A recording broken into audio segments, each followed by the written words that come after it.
The US warns the UN, act now on Syria or we will go it alone. Syrian airstrikes backed by Russia have made Eastern Ghouta hell on earth. Washington says enough is enough, but what will the Trump administration do?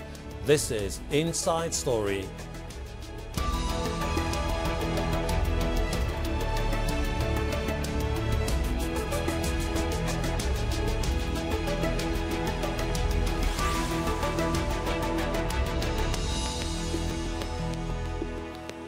Hello and welcome to the program. I am Hashem Ahelbarra. The United States wants an immediate ceasefire after more than 3 weeks of heavy bombing on Syria's rebel-held enclave of Eastern Ghouta.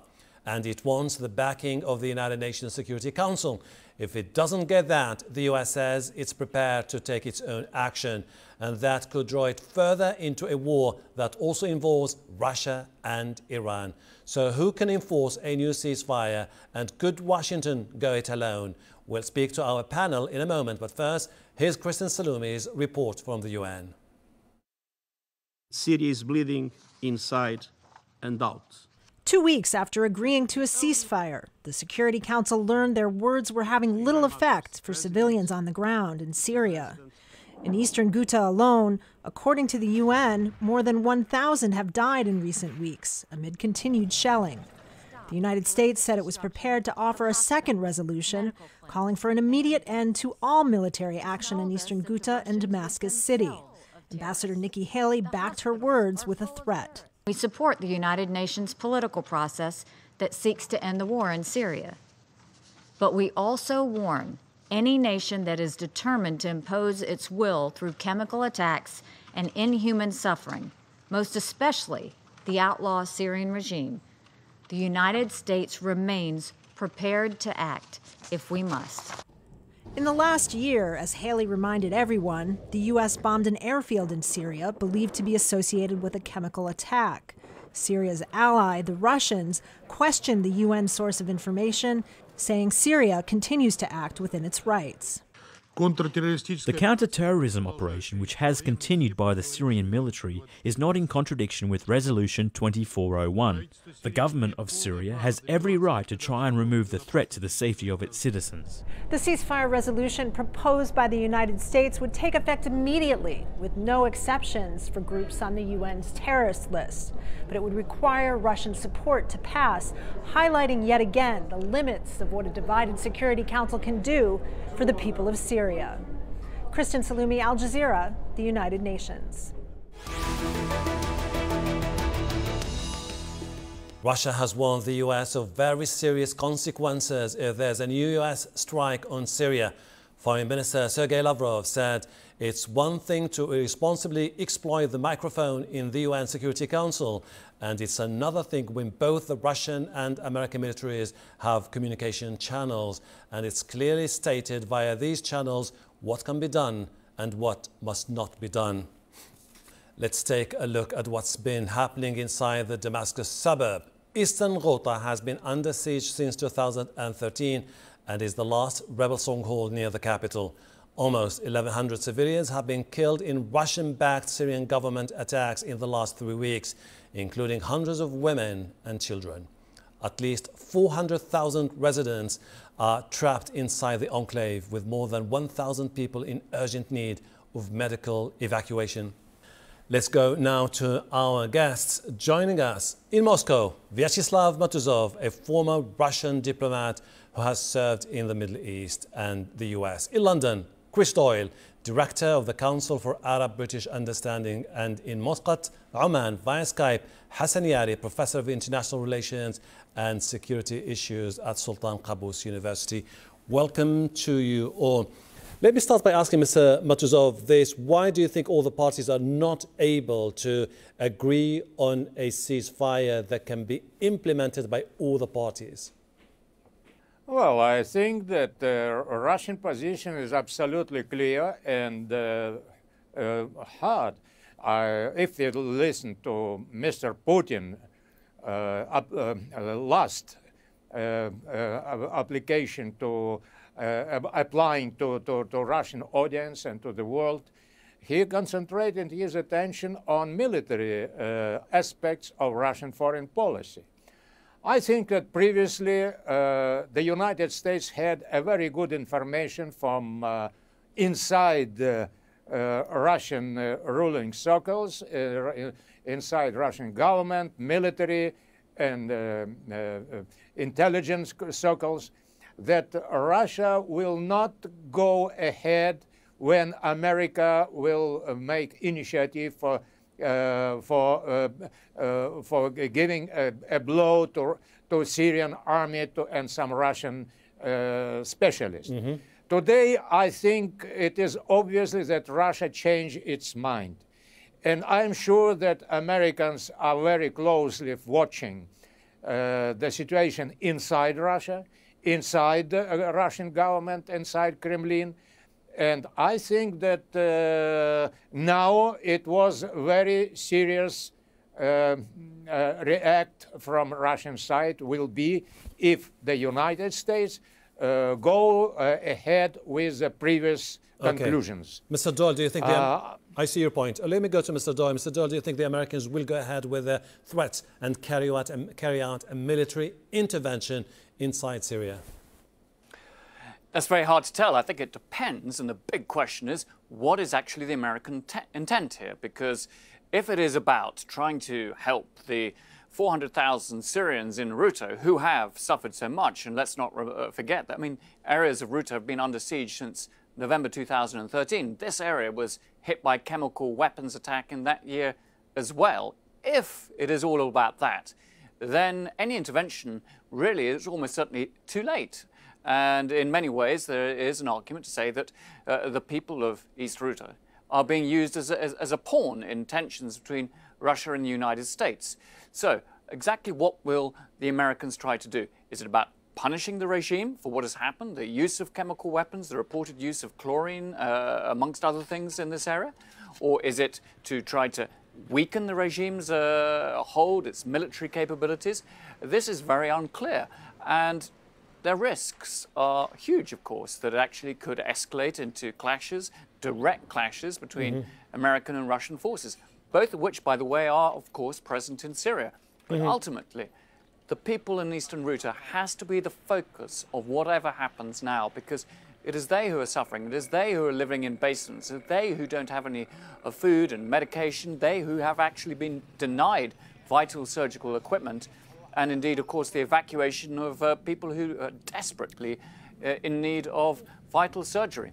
And that must be the crux of any policy going forward from the United States or indeed any other country. But then, if this is to be the top priority for the international community and the Americans in particular, let me go to Mr. Yari in Muscat. This isn't the first time that civilians have been subjected to siege, to force them into submission or starvation. This isn't the first time that whole communities have been driven out of their own areas in Syria. This isn't the first time that we've seen children, women being bombed by the Syrian government airstrikes. Still, the international community is doing nothing.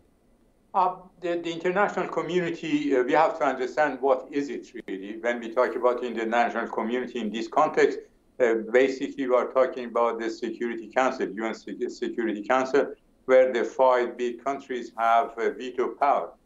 We saw that in the past, a number of attempts were made in order to establish some kind of corridor to feed people under siege, to help them to evacuate the injured and so forth. But it was not successful because for Russians and for the Syrian government, as well as for the Iranians, there is only one way ahead, and that's the destruction of the enemies of the Syrian regime. So in that context, as in your introduction, we could see killing thousands of civilians doesn't really matter.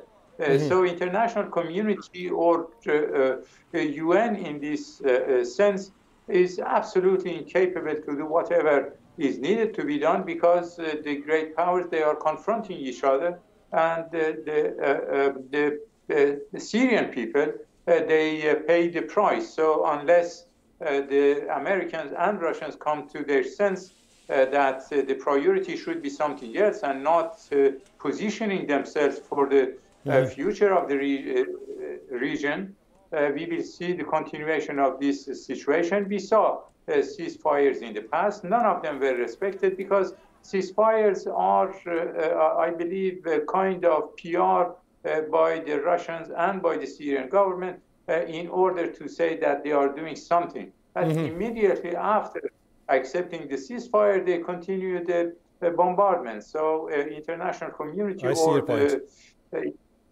they can't do anything. Mr. Matuzov, I mean, I've listened to you saying basically that the Russians won't tolerate any military action in Syria. However, the Russians themselves seem to be sending mixed signals. They are the ones who indicated that Eastern Ghouta is going to be part of the de-escalation zone in the Astana agreement, but at the same time, they're breaking the promises they made. My opinion is judgment about Russian intention is very important because any Russian intention to answer on American, it depends on American intention. If America now demonstrate an escalation, and a great mark for that intention of the United States government is retirement of Rex Tillerson that we heard about less than 1 hour ago. So it means that some, yes, no, it was Donald Trump and administration. It's absolutely clear today, right now. I think it remarks a certain changes in American attitude towards American foreign policy in Syria and in the Middle East. I think Russia will react this time in different way. It was reacted during Shairat, Deir ez-Zor. Why? Because any now using arguments for this for chemical weapons using and so on, it doesn't work today. Anytime opposition will be under pressing a Syrian army, we hear about violation of international law by chemical attacks and so on. Now it doesn't work. I think that different situation we are facing today, and I think all sides should account the situation from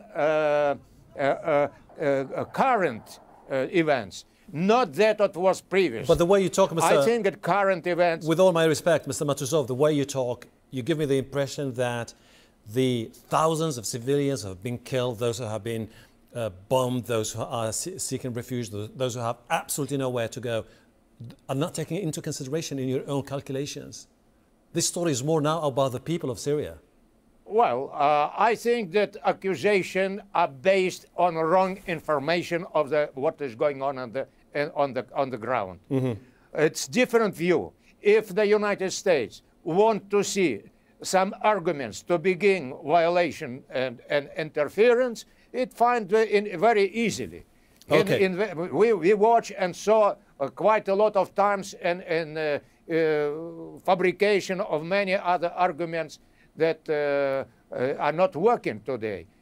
So I think that it is not time for any fabrications right now. But Mr. Russia making fleet is maneuvering in the seashore of Syria right now with using rockets, and the declaration of Chief of Russian Staff Gerasimov is very serious. I think it's better not to move ahead the initiative that we heard from Haley and Theresa May in Great Britain. Mr. Doyle, doesn't this remind you of the whole episode around the fall of Aleppo? Seeing all the international community's outcry over what's happening, nothing happened after that. There are massive similarities with that situation, and certainly it went down to the very, very bitter end in eastern Aleppo. And I think that those of us who really care about the people in Eastern Ghouta have been hoping somewhat in vain, that a solution would be found where people actually wouldn't have to be reduced to the sort of circumstances that we are seeing today. But I think we need to be clear here that hospitals and medical facilities have been hit in Ghouta. Now, the Russians know perfectly well that the Syrian regime has been doing this. This doesn't even, therefore, need to be a debate about the use of chemical weapons. The Syrian regime has violated the Security Council that Russia itself signed up for and voted for. It didn't veto it. And we have seen a complete and recklessness about abandoning international law, violating Security Council resolutions. And I think that there is an issue here. Does the Security Council matter in international relations anymore? Because this is also very, very much at stake. Now, what happens now? I hope it doesn't escalate, but I do hope that Russia, the Russian leaders, will listen to the pressure and try to really get the Syrian regime to allow a proper cessation of hostilities, the proper access that is required, because anything other than that is simply an outrage. This cannot be allowed to continue, but nobody wants to see that sort of escalation going forward. Don't forget also that we are seeing escalation elsewhere in Syria. It's not just about Ghouta. We're seeing it also in Afrin, and we are also seeing it up in the north of Syria as well, in Idlib, and there needs to be action there. So one has to keep one's eye on Ghouta, but also in other areas too. Mr. Yari, I mean, when you talk to Western diplomats about what is happening in Syria, they will tell you that ultimately it's better to maintain the international order, the international multilateral institutions, although they don't seem to be efficient, because that's the only way we can prevent massacres against civilians. But you look at the situation on the ground. What is happening? It is a massacre of civilians in different parts of the country. So, what is the problem here? Is it the problem of the international institutions, or is it there's something completely wrong about the Syrian conflict? Well, the institutions do not exist if the member states, they do not respect them. They don't want them to function. This is precisely what we see in the UN. If we go back to the aftermath of the First World War, when the League of Nations was created, the League failed badly to fulfill its responsibilities because precisely this reason, the member states did not want it to function well. And then the UN was created with the hope that this time after the second big war, we are going to witness some level of civilized collaboration between the states. Again, the institution is failing, not because of the idea of the UN, the charter of the UN is bad, but because the interests of the states prevail over the interest of the international community. So we are not in the presence of an institution that is completely under the independent from the interests of individual nations. The UN is taken hostage that was the situation during the Cold War. And since then, the end of the Cold War, we are witnessing the same thing. So unless the great powers come to some kind of understanding that they have a bigger responsibility than their national interest, we will continue to see the massacres of this nature. We will see more devastation, more destruction, and consequently more misery for the ordinary people who do not count in this kind of calculation by the great powers. So institutions, they are nothing if the member states don't want them. Mr. Matuzov, I mean, the Russians started the Astana talks in a way basically to rebrand themselves as an honest broker, but by continuing to play this role, which is basically tilting the ground in favor of Bashar al-Assad, paving the way for the massacre of civilians, aren't you concerned that they might lose the trust of the international community? In Russia, they consider that all accusations against the Syrian regime, Bashar al-Assad, is far from the truth, because it is going on the fight against terrorism. And all forces fighting terrorism in Syria came to this country on the invitation of, on on legitimate authority. And in Russia, there are big questions. What kind of legal status of the United States in the Syrian territory? Why they are coming and supporting terroristic groups? That was a question rose in Russia officially right now. I think that it is now it is one of the subjects why the U.S. doesn't want to lose in Ghouta, in Dera, because it's say only in the territories without without control of terroristic groups, Daesh and Nusra. That is proclaimed as a terroristic by the United Nations Security Council resolution. I think that about legitimately work of actions of Russian army and Syrian army in Ghouta, Eastern Ghouta, it is not correspond to the real international law. Okay. I think it is main contradictions between Russia and the United States while watching what is going on Syrian territory. Mr. Doyle, till now, the United States doesn't acknowledge legitimacy of Syrian government, and it is one of the reasons why we watch so big contradictions. Mr. Doyle, I mean, against the backdrop of the inefficiency of the international political order, the ongoing massacre of civilians in Syria, it seems like this is going to be a new pattern to pave the way for the Syrian government to take over Eastern Ghouta, and then the rebels will be left with the last remaining stronghold, which is Idlib. In a way or another, this could be the beginning of the end. Don't you think so?